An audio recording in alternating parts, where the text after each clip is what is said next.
They called her No One. The steward said it plainly in front of every ranked wolf in the Ironmark, with the same ease a man uses to describe a cracked water basin or a worn-out broom. She stood at the far end of the tithe hall in her gray servant's apron, a scar running the line of her left jaw, and he did not even turn his head fully toward her when he said it. She was furniture. She was a gap in the registry where a name should be. What no one in that hall could have predicted, on that frozen night in the year 847 of the Ironmark, was that before the ashen moon set, the most powerful king in the living world would cross that same stone floor and bow before her. Every elder in the council would follow. This is how it happened. The night of the ashen moon arrives once a decade in the Ironmark, when the moon rises pale as bone and the tithes are collected by firelight in the main hall of the keep. Pack law requires every soul under the Ironmark's roof to be present and accounted for, ranked from the highest blood noble to the lowest kitchen servant. The hall runs 60 feet from the great bronze doors to the raised dais at the far end, its walls hung with old pack banners going dark at the edges with smoke and age. When the hall is full, which it always is on tithe night, the warmth of packed bodies fights the cold seeping through the stone, and the breath of 200 wolves rises in faint mist toward the rafters. Marin had stood in that hall every ashen moon since she was old enough to be assigned a work token. She knew the exact flagstone near the third column where the cold came up from below, and she always stepped left to avoid it. She knew the way the firelight from the 6 iron braziers made the ranked wolves' faces look burnished and the servants' faces look hollowed. She knew her place in the line, last tier, left wall, second from the end. She had learned the geometry of invisibility the way other women learn needlework, with patience and repetition, because invisibility was the only safe thing to be in a hall that smelled of rank ambition and old contempt. She stood in her place that night and did not know the world was about to use her name for something other than labor. Stefan moved through the tiers, calling the roll in the flat voice of a man who takes pleasure not in cruelty, but in efficiency, which is a colder thing than cruelty. He was a tall man, gray-whiskered, with the kind of precise stillness that comes from years of managing what other men own. He wore the steward's chain, heavy silver links that caught the brazier light, and he carried the registry ledger against his forearm like a ward's property deed. When he reached the servants' tier and his gaze moved along the left wall, it passed over Marin in a way that a stone rolls over ground, registering nothing beneath it. Someone from the pack nobles section, emboldened by wine or rank or both, spoke the question aloud. "Who is the marked girl, Stefan?" The steward did not pause. He did not look up from his ledger. "That scarred girl?" He nearly smiled. "She's no one." The laughter was brief, polite, and thorough. It moved through the hall the way cold does, reaching into corners. Marin did not flinch. She had learned some years ago that flinching was an invitation. She kept her chin level and her hands at her sides and looked at the middle distance above the dais, which was empty tonight because the Alpha King had not been seen in the hall in 9 days. She noticed the emptiness of the dais the way she always noticed the cold gap in the flagstones near the third column, with the automatic calculation of someone who accounts for what is missing in order to avoid it. Bryn found her after the assembly dispersed, outside the side passage that led to the herb store, where the old woman had been waiting with her back against the stone and a clay pot held in both hands. Bryn was the keep's herb keeper, wide through the shoulders with age, her white hair pinned back with a bone comb that had been her mother's and was now hers. She pressed the pot into Marin's hands without preamble. "You heard," Marin said. It was not a question. "I hear everything," Bryn said. "I have been hearing everything in this keep for 31 years, and it has not once improved my appetite." The scar along Marin's jaw had been given to her 6 years ago by the steward before Stefan, a man named Gavith, who had managed the tithe defaults with a branding iron and a registry note. Her family had been 3 months short on their debt grain. He had taken the grain anyway, from the next quarter's store, and he had marked her face so the record would be visible without consulting the ledger. Bryn had treated the burn. She had said, setting the linen compress against Marin's cheek with hands that did not shake. Gavith will not always be steward. No one who manages other people's suffering ever lasts. She had been right about Gavith. Stefan had replaced him 4 years later, and Stefan was subtler, which was worse, but that was a different knowledge, and it had come more slowly. This is the thing the Hall had not known about Marin on the night they laughed. She was the only person in the keep who understood what was wrong with the king.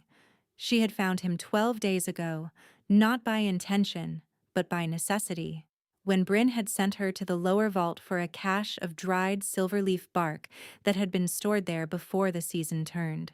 The lower vault sat 3 corridors and a locked iron stair beneath the main hall, in a part of the keep that the household staff did not visit without cause. The cold there was different from the cold upstairs, denser and older, the kind of cold that has lived in stone so long it has become the stone's nature. She had the storage key on the ring at her belt, and she had the lamp. And she had been thinking about the herb store inventory, and not about anything else when she pushed open the wrong door at the base of the stair. The chains were silver link, fixed to the far wall by brackets as wide as her forearm. He was seated on the vault floor, head back against the stone, and the silver had burned into the skin at both wrists in rings of black and red. The smell reached her before her eyes had fully adjusted to the dark, a thick wrongness layered under the cold, something organic and sharp that she recognized as wolfsbane compound because Bryn had made her learn to identify it by scent before she was ever allowed to handle it. It rose from a clay bowl set near the door, regularly refreshed by someone who understood that inhaled wolfsbane was as effective as ingested at sustaining suppression. She had known him by his face, even in the dark, even wounded. Every wolf in the Iron Mark knew that face from the pack seals and the assembly proclamations. Her first instinct had been to back out of the room and forget the door. Her second instinct, which arrived 3 full seconds after the first and overrode it with the particular authority of things Bryn had said to her repeatedly across many years, was that she was the only person currently standing in this vault who knew how to treat what she was looking at. She had not backed out of the room. The wolfsbane silver compound operates as a slow paralytic when sustained at close range over multiple days. It does not kill a wolf outright, which would be too simple and too visible. It suppresses the wolf's nature beneath the body's surface, weakening the bond between the animal and the man, gradually unmanning the one thing that makes an alpha king more than a man with a title. Bryn had taught her this in the same methodical way she had taught her to identify foxglove and dried moonroot, and the particular smell of black river clay, sitting at the work table in the herb store with candles burning at both ends and the stone bowl between them. "There are people in this world," Bryn had said, "who want to know how to stop a thing like this, and there are people who want to know how to start it. You will be the first kind." Marin had memorized the counter preparation the way she memorized the herb rotation schedules, without drama, because Bryn's instruction did not traffic in drama. The counter required 7 consecutive treatments, administered nightly, timed to the wolf's suppressed cycle. She had gone back the following night with the first preparation in a sealed clay pot, with the storage key still legitimately on her ring, and she had crossed 3 corridors and a locked iron stair in the dark, and she had not told anyone where she was going. The first touch was what she had not prepared for. She had unwrapped the silver manacle's inner layer to apply the salve to the burn beneath, a task that required both hands and close contact with the wound, and when her fingers met the damaged skin at his left wrist, something moved through her that she had no name for. A spark is too small a word. It was more like the sensation of walking out of a cold corridor into a room where a fire has been burning for hours, a sudden belonging of temperature that the body recognizes before the mind catches up. It climbed the inside of her arm and settled at the base of her throat, and she stood very still for 3 seconds, not breathing. She told herself it was the silver's residual heat. She had been told silver retained warmth from the body's reaction, and that seemed like a reasonable explanation, and she kept both hands moving and kept her breath steady and finished the first application without looking at his face again. He had been conscious enough to know she was there. His eyes had tracked her. He had not spoken, which was consistent with the wolfsbane's effect on vocalization, but something in the arrangement of his body against the wall had changed when she worked, a fractional settling, as if a thing that had been held at rigid resistance had eased a degree. She had not attributed meaning to this. She had capped the pot and gathered her lamp and left. She had gone back the second night and the third, and each time the degree of easing was more legible. By the fourth night he could hold his head upright without the wall's support. By the fifth night he could speak, in a voice that rasped at the edges but carried the shape of authority even wrecked. "You will stop coming," he said on the fifth night. It came out as a declarative, the way a man speaks who has spent his whole life having his declaratives honored. Marin looked up from the salve preparation. "The treatment requires 7 consecutive applications," she said. "I am on the 5th. He looked at her for a long moment. "The corridor is watched at the second turn." She had noticed this herself, 2 nights ago, and had been taking the servants' access passage along the north wall, which added time but avoided the watched turn entirely. "I know," she said. Something shifted in his face.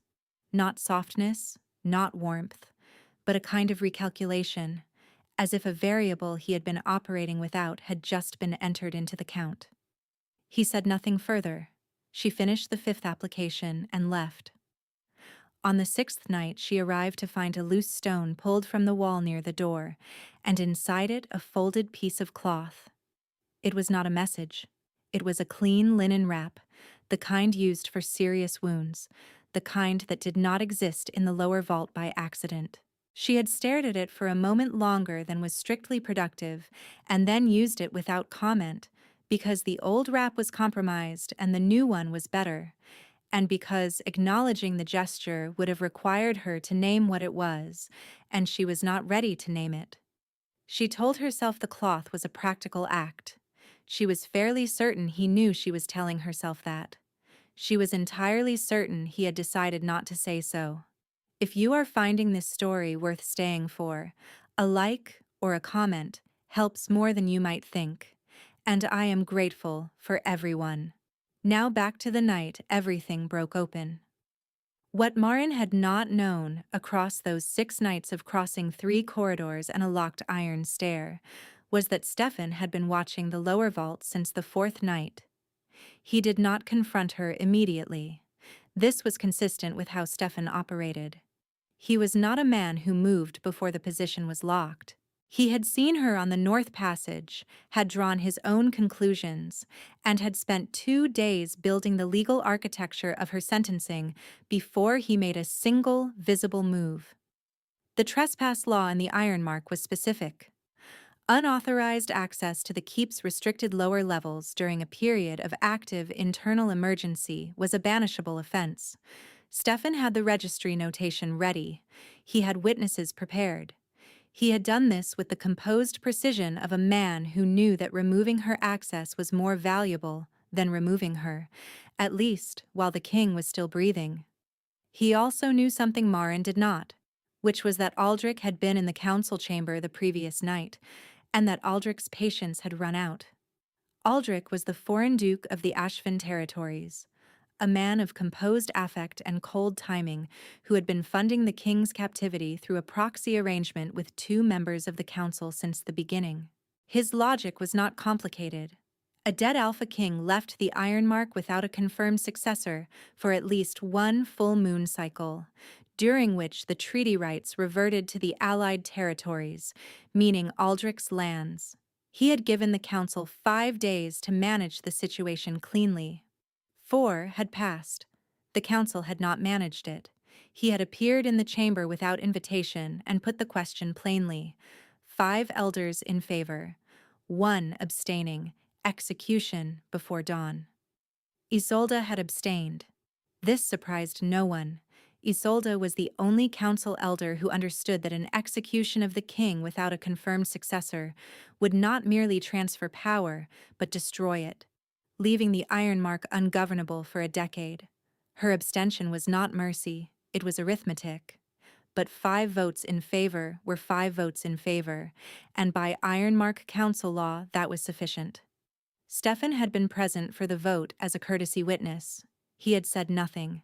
He had walked out of the chamber and gone directly to the servants' tier registry and filed the trespass notation, because if Marin completed the 7th treatment before dawn, the execution timeline collapsed, and Aldrich would not honor his arrangement with the council, and Stefan's position in the new order would be considerably less comfortable.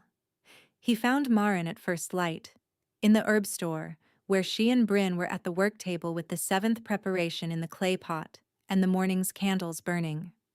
He had 2 household guards with him, and he had the registry notation in his hand, and he said her name with the flat efficiency of a man filing a report.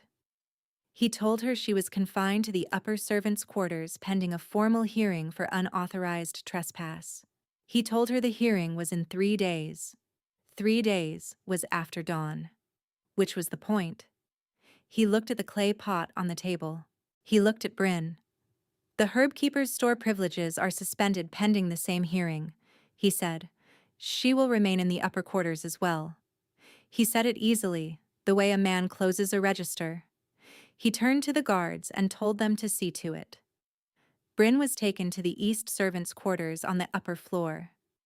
Marin was taken to the west, which was the longer route, and the guards knew it. The clay pot with the 7th preparation sat sealed on the work table and nobody picked it up. Marin sat in the west servants' room with the door locked from the outside and the one small window showing a sky that was still dark, but not for much longer. And she thought about 3 corridors and a locked iron stair, and a man on the vault floor who had 9 days of compound built into his blood, and 1 treatment remaining before the paralytic broke for good. And she thought about dawn in a way that had nothing abstract in it. The window latch was iron, old, loose in its fitting. She had noticed this 6 months ago when she had been assigned to clean the upper rooms and had catalogued it the way she catalogued all the small structural failures of the keep. Not with intention, but with the automatic precision of someone who lives entirely inside a building and therefore knows it the way others know their own hands. She worked the latch loose in 11 minutes, in the dark, with her fingers, without making a sound that carried. The drop to the inner courtyard was 12 feet to a sloped drainage ledge, and from there 8 feet to frozen ground. She had never done it before. She did it anyway. She crossed the inner courtyard at a run, went back through the herb store by the side passage, took the sealed clay pot from the work table, and went to the lower vault by the north wall route, which was 3 corridors longer than the direct way, and added 9 minutes she did not have. The watched turn was not watched. Either the guard had been reassigned or Stefan had not anticipated that she would move tonight instead of waiting. She did not stop to wonder which. She went through the turn at pace and down the locked iron stair and put the key in the iron door and pushed it open. He was on his feet. Not standing easily, his weight was against the near wall and both hands were flat to the stone, and the chains were still on his wrists, though the brackets had been pulled half free from the mortar, which told her he had been working at them for some time. His face, when the lamplight reached it, was not the face she had seen on the 5th night or the 6th, not the contained and careful face of a man conserving what he had left. It was something else. Something stripped down to the actual thing beneath the mask. She crossed the room and did not speak. She uncapped the pot and took his left wrist in both hands and applied the final treatment, and the bond that had been straining toward completion across 7 nights finished arriving all at once, and it was nothing like the silver's heat, and it was nothing she could rationalize away. It moved from his wrist through her hands and up her arms and into her chest like a key, turning in a lock that she had not known existed. She felt it land in him too, the slight forward movement of his whole body as the paralytic broke, and the wolf rushed back into him fully, and the light along the bond lines flared visible for 1 second under his skin, gold threading the dark. The chains came off the wall. He stood to his full height in the low vault, and the air in the room organized itself around him the way a river organizes around a stone that has been placed in the current, everything rerouting, everything acknowledging the new fact. He looked down at her, and she looked up at him, and neither of them said anything for a long moment that contained more information than speech could have carried. "They have voted," he said, and his voice was not wrecked anymore. "I know," she said, "before dawn." "Then we should not be in the vault." She had not let go of his wrist. She realized this and released it. He looked at where her hands had been and then at her face, the scar along her jaw, and something in the set of his mouth changed. Not a softening, not quite. A recognition. The particular acknowledgement of a cost paid and understood. "The tithe hall," he said. "The council will be there," she said. "Aldrich, too. They will be expecting the vault, not the hall." His eyes were direct and calm, and the gold was still faint in them, the bond's light not yet faded. He said, "Then they will be there when I arrive." They moved up through the lower vault, through 3 corridors and the iron stair and then the main passage, and the keep's silence in the hour before dawn was the kind of silence that has weight, that presses against the ears. She stayed close. He moved without hesitation. The guards at the tithe hall's bronze doors saw him coming and did what guards who have been trained for the correct thing do when confronted with an authority so far above them that their training snaps back into its original shape. They stepped aside. The bronze doors opened. The tithe hall was not empty. Aldrich had convened the council in the small hours, staging the legal architecture of succession before the execution so that the handover of power would have the appearance of order. All 5 voting elders were ranged on the dais. Isolde stood slightly apart from them, hands folded, face unreadable. Stefan stood at the registry table with the ledger open. 2 of Aldrich's own guards stood along the east wall, not ironmark men, foreign swords in foreign livery. Aldrich himself was at the center of the dais, composed and still in the way of a man who has rarely been surprised. The hall fell into a silence that started at the bronze doors and moved like a wave to the far wall. Aldrich recovered first, because he was the kind of man who had prepared for this contingency, who had prepared for every contingency except the specific one he was actually inside. "The execution order stands under council law," he said. His voice was level. 5 votes, a clear majority. The succession is already filed. Cale crossed the floor of the hall. He crossed it at a deliberate pace, not rushed. The way a man moves when he is entirely confident about where he is going and is letting everyone in the room have time to understand this. His boots on the flagstones were the only sound.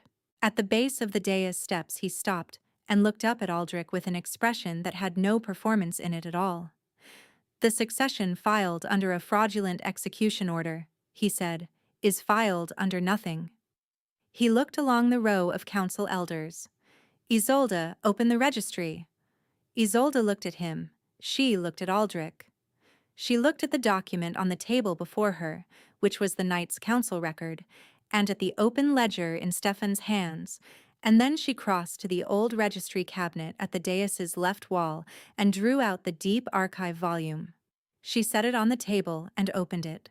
She found the page and she read it in silence for a moment, and then she looked up at Marin, who was standing just inside the bronze doors, in the gray servant's apron, in the place where the cold came through the floor, because she had reflexively avoided the 3rd column's flagstone even now. "The Ashvale name," Isolde said flatly, as if she were reading from a record rather than acknowledging what the record meant.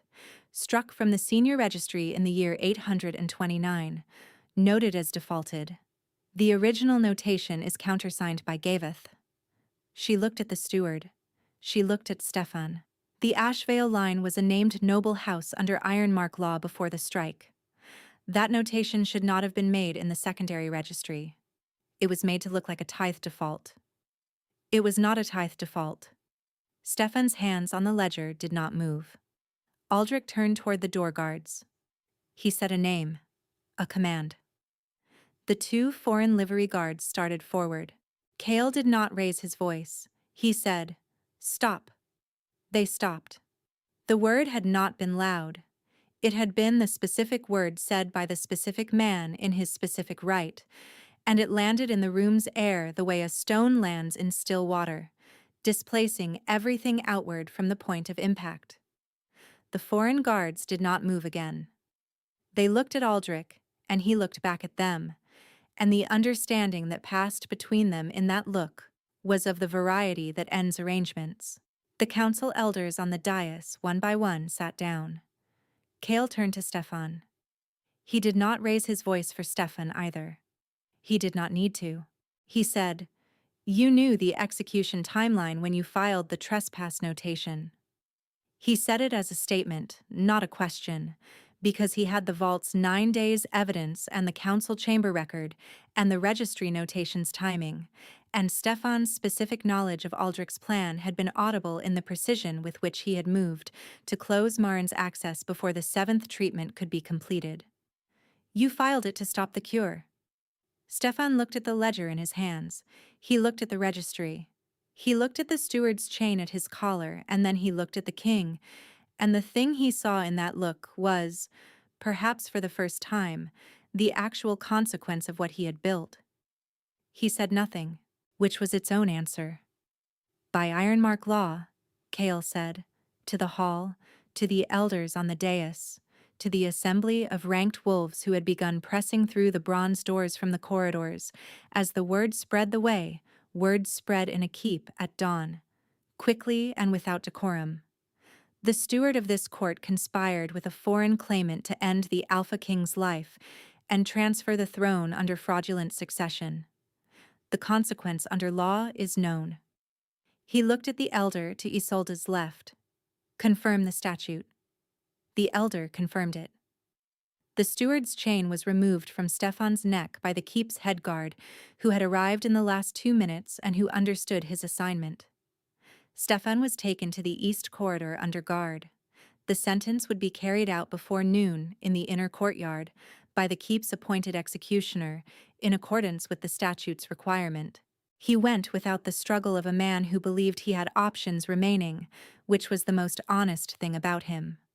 Aldrich was stripped of his territorial rank and expelled from the Ironmark by council resolution, the vote this time being unanimous, Isolde included.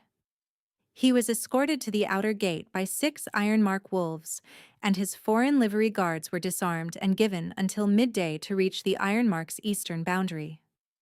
He left the hall, with the composed affect of a man who was already recalculating, but the recalculation would happen beyond the boundary, which was the point of expelling rather than executing him.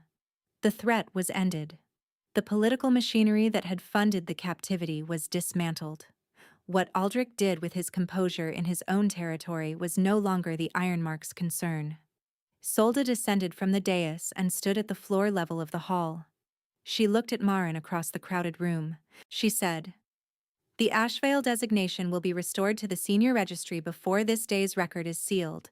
The strike notation will be annotated as fraudulent in the same hand that signs it." She paused. "I can do no more than that." "It is enough," Marin said. Isolde bowed her head. Not a deep bow, not the bow of submission, but a specific lowering of the chin that acknowledged what it acknowledged and did not pretend otherwise. Bryn came through the bronze doors at the back of the hall, brought from the east servants' quarters by 2 of the king's household guard, who had found her there when they went to look. She was carrying the bone-combed hairpin in her hand, rather than in her hair, which meant she had been woken abruptly and had grabbed it by reflex rather than placed it. She crossed the hall floor with the particular unhurried purposefulness of someone who has been waiting for this specific morning for longer than anyone in the room knew, and she came to stand at Marin's left side. And she put the hairpin back in her hair with both hands and did not say anything, because there was nothing she needed to say. Kale descended from the dais. The hall had filled. Wolves from every tier of the keep pressed along the walls and in the doorway, and into the corridor beyond. And the assembly's silence was not the silence of the tithe roll call, not the managed quiet of official ceremony, but the silence of a room that understands it is inside a moment that will be repeated in its accounts for decades. He crossed the hall floor, not toward the dais, not toward the council table, not toward Isolde or the registry or any of the formal objects of authority arranged in the room.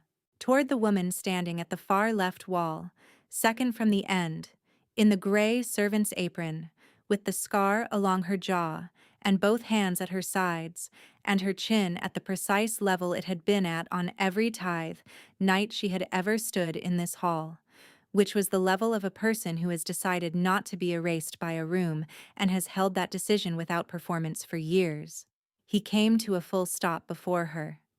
The distance between them was the same distance he had looked down at from the vault floor on the fifth night, when she had told him the treatment required 7 applications and had gone back to the salve preparation without waiting for his permission. He looked at her face, at the scar, at the place where her hands were, open at her sides.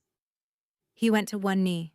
The floor of the tithe hall was cold stone, the same flagstones the servants scrubbed twice a week, the same floor that had held 847 years of tithes and sentences and proclamations, and the boot prints of every ranked wolf in the Ironmark's history. He knelt on it in front of her, in front of every witness the hall contained, and he bowed his head. The first elder to kneel was the one who had confirmed the statute, then the second, and the third, and the fourth, and Isolde last, descending to one knee with the precision of a woman who does nothing without full understanding of what she is doing. The ranked wolves along the walls knelt in a slow wave that moved from the front of the hall to the back, pressing through the bronze doors and into the corridor beyond, where the wolves who had not been able to enter the hall knelt on the cold stone of the passage. 200 wolves. Marin Ashvale stood in the second from the end position along the left wall with Bryn at her side and let the thing that was happening happen, and she did not look at the steward's empty place at the registry table, and she did not look at the dais where Aldrich had stood, and she did not perform anything, because she had never known how to perform a self she lacked, and she was not about to learn now, when it mattered most, to be only what she was. Kale raised his head. He looked up at her from the cold flagstone and said, in the voice that had come back to him fully and carried to every corner of the hall without effort, "Marin Ashvale, will you receive the bond?" It was not quite a question. The bond was already present between them, had been present since the fifth night's first touch, was legible in the light that ran faint gold under the skin of her wrist where his fingers had rested during the last application. But he said it as a question, in front of every witness, because it had to be her word, because the answer had to be hers to give. She said, "Yes." The light went through the hall like a sound, not a flash, but a sustained warmth that moved outward from the two of them and reached the walls and the banners and the cold flagstones and the breath mist of 200 wolves rising toward the rafters. The bond sealed in the visible way that bond magic sometimes does in the old accounts, the kind that becomes a chronicler's notation and is argued over for generations, and it left a mark at the inside of Marin's left wrist, a gold-bronze impression no wider than a thumb, shaped like nothing and, like everything that had occurred between the fifth night and this one. The false political architecture that Aldrich had built collapsed with the expulsion and the council's unanimous reversal. The Ashvale name was entered in the senior registry in Isolde's hand before the hall's candles burned low, just as she had said it would be. Stefan's registry notations were annotated and sealed in the counter record. His sentence carried out in the inner courtyard as the winter sun came over the keep's east wall and laid its pale light across the frost-hardened mud of the yard. The keep adjusted to the new fact of the world with the same patient mechanics by which keeps have always adjusted to new facts. The household rotations were rewritten, the titles redistributed, the senior registry corrected, the old records annotated. Bryn was given the herb store in full authority, with 2 assigned assistants and a larger room, which she accepted without ceremony and immediately began to inventory. In the days that followed, the wolves of the Ironmark who had been present in the hall on the night of the ashen moon would tell the story in the particular way that people tell stories they were witnesses to and are still making sense of, each version holding the same few images: the king on one knee on the cold stone, the gold light moving through the packed room, the woman who had not flinched. There would be other stories told later about the vault and the 7 nights, about the Wolfsbane compound and Bryn's teaching and the North Wall passage, and the 11 minutes spent working a loose window latch in the dark, and those stories would be as true as the first one, though they were quieter. Marin stopped avoiding the third column's flagstone. It seemed a small thing, and it was a small thing, and that was the point of it. On the 3rd morning after the night of the ashen moon, she went to the herb store at dawn, habit being the last thing to change, and she found Bryn at the work table with the candles lit, and the clay bowls set in their rotation order, and the bone-combed hairpin in her hair where it belonged. They worked the morning's preparation together in the familiar silence, the kind that has no tension in it, the kind that means the people inside it have nothing left to prove to each other. Cale found her there at mid-morning because he had learned her hours. He stood in the herb store doorway with the winter light behind him, and both wrists healed to smooth skin where the silver burns had been, and he said nothing for a moment, looking at the work on the table, the ordered clay pots and the dried bark in its labeled bundles. Then he said, "You left the clay pot on the table." "I came back for it," she said. "I know," he said. Bryn made a sound that might have been productive herb store industry, and might have been the controlled equivalent of a laugh, and occupied herself with her inventory, and said nothing. Marin set down the preparation she had been measuring, and looked at him in the doorway with the winter light at his back. The bond mark on the inside of her wrist caught the candlelight, warm bronze in the cold morning. His hand, when he crossed the threshold and reached for hers, was the same hand she had held in the vault, the same wrist she had wrapped 7 times in the dark below the keep, and she knew it by the weight and the warmth of it, and she let it stay. Outside, the Ironmark winter held everything in frost and gray sky, and the long silence before the season turned. The keep's flags were up on the east tower, the Ashvale device restored to the register as of that morning. The cold came up through the old stone the way it always had. On the left wall of the tithe hall, second from the end, the flagstone was empty.